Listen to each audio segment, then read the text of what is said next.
Microgrids are a new development. They've been coming along for the last decade or so. And in a sense, they take us back to when the electrical grid was first developing, back to the days of Edison and Westinghouse, when the grid was just simple pieces, small sections of grids with generators and areas where those loads were, where they needed generation. The microgrid, in a lot of ways, is a return to those roots. The microgrid really is developing right now because of three fundamental needs, in my opinion. There's an increased need for reliability, which is focused on just the way that we live and the fact that our lives depend on the things that we use. We're connected, so many things are electrified. Our need for reliability is growing dramatically. You know, the next piece of that is resiliency.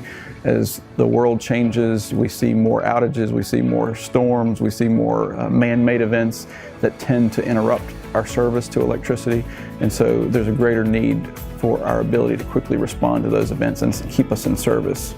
And the last need is related to our desire, I guess, culturally, for lower carbon or carbon-free sources of electricity. And the microgrid is a real enabler of all three of those functions. And so I think that's part of the reason microgrids are growing in popularity. Our microgrids have been generally on the scale of 4 or 5 megawatts up to about 10 or 12 megawatts. Again, they've been in the sort of the single user campus style settings where they wanted greater resiliency, greater reliability. They wanted a little more control over their energy production capabilities. The people who are using microgrids today really are large consumers that are in more campus style settings. In my opinion, the next step is to go from single user microgrids into towns and cities, neighborhoods where there are multiple users. But a key development in that is the ability for what is being called transactive energy. What that's going to enable, that infrastructure is going to allow people to make choices about how they consume electricity as a service. You know, they may choose, if they have an important event going on next week, they're going to request and ask for higher reliability, greater resiliency in that time period. They may offset that by saying tomorrow or the week after next that if I need an interruption, if there's an interruption that the system needs, I'm okay with that. It becomes that on-demand request. I think the industry is changing.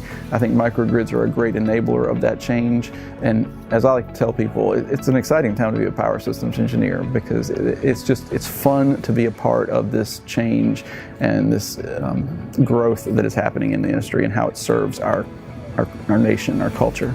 If this does apply to you and you find yourself thinking that a microgrid might work for me or my organization, give us a call. You know, send me an email. Get in touch with us. We'd be happy to share our knowledge and happy to help you understand whether it is a good fit.